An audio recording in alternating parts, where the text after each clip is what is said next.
First of all, I just want to say, I'm alive.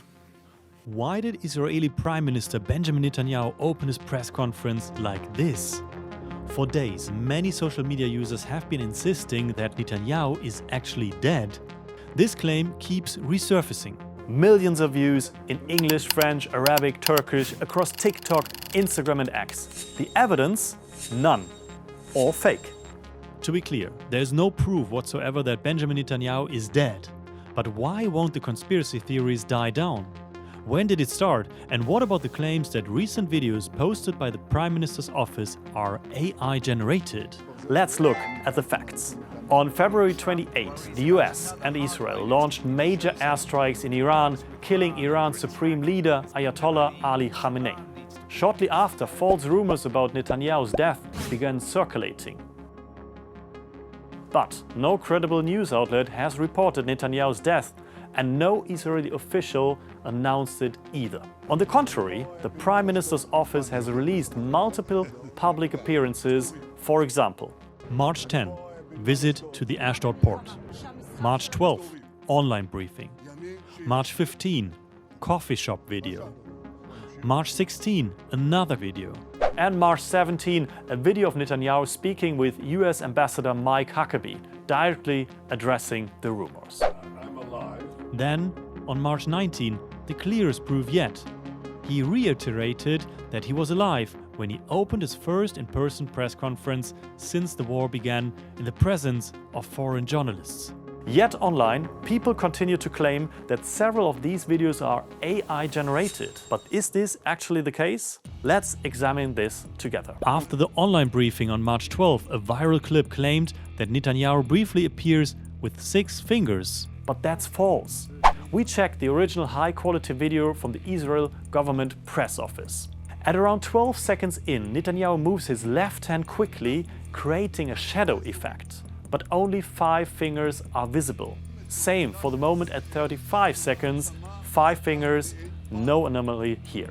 I can tell you that the state-of-the-art in video generation no longer makes these old mistakes of having 6 fingers and things like that. So again, it would be doubly surprising if it was fake and there were 6 fingers, because that means they're using very antiquated technology. Antiquated means from a year ago. We reviewed the entire conference video.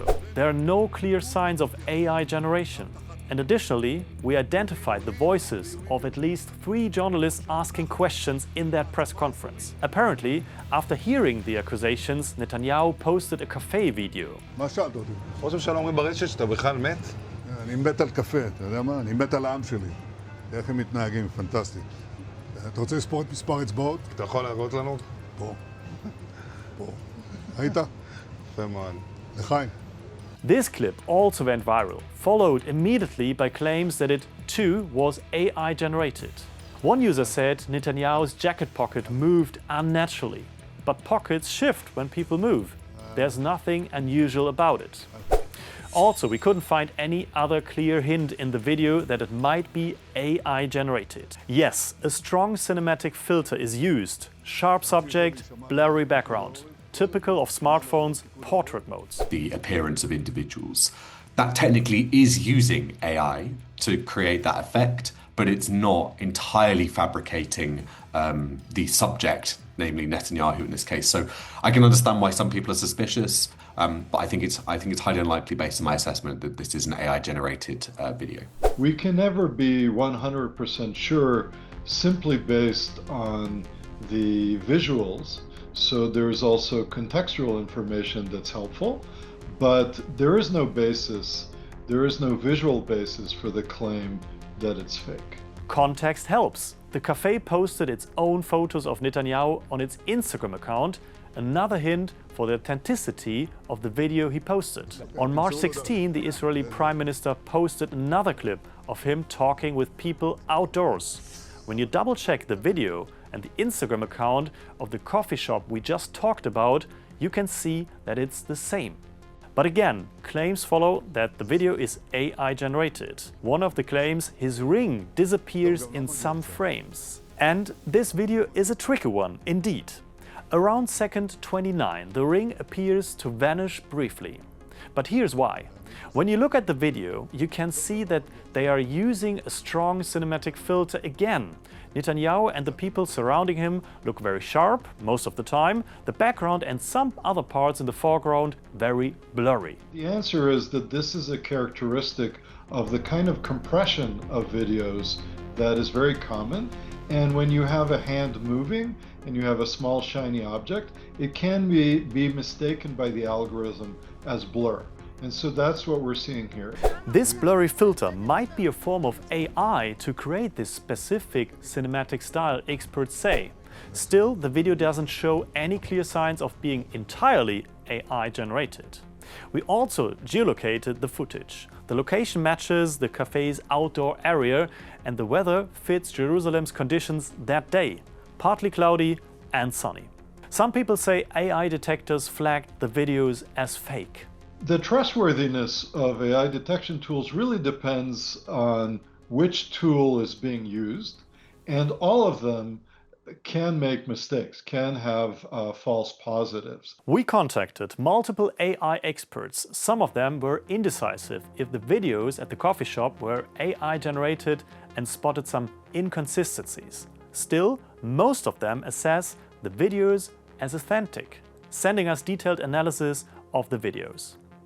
The videos' comments and claims about the videos show how critical users became in times of advanced artificial intelligence. When anything can be faked, anything could be fake. And that leads to situations where people operate with a kind of paranoia in everything they see and hear. And this case also shows how difficult it has become to say with certainty whether certain videos are authentic or not. Even for us fact-checkers, it takes considerable effort to prove the use of advanced generative AI. And in the end, the verdict may be there are indications, but no absolute certainty. We're all subject to confirmation bias, and so it's very much the case that people see what they want. This is particularly apparent when you see a fake video. We spoke with journalist Oren Persico from Israel's investigative outlet The Seventh Eye. There's still a press that is vibrant. It's being attacked, it's being diminished, it's being suffocated, but it's still there. And I don't see any option for the Netanyahu family or for the Likud party to hide a situation where the prime minister dies. Online, people claim that Netanyahu has been absent since the current war with Iran and has not given interviews to independent media. Other alleged signs for his alleged death. But experts say this has been his media strategy for years now.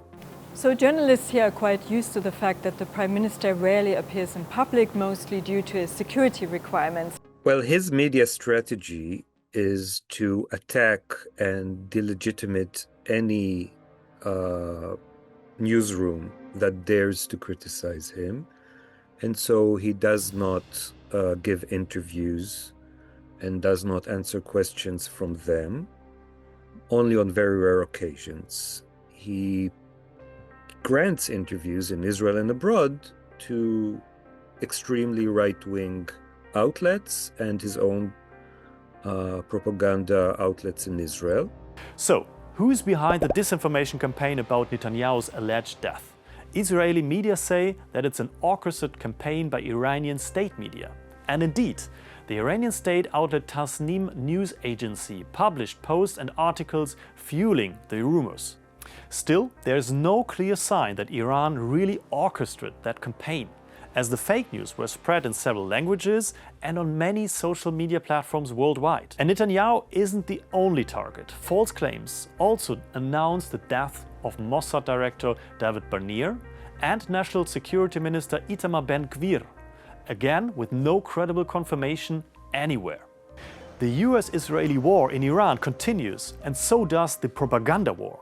This case shows how complicated it has become to verify authenticity in the age of advanced generative AI. And even for professional fact-checkers, it takes time and technical analysis.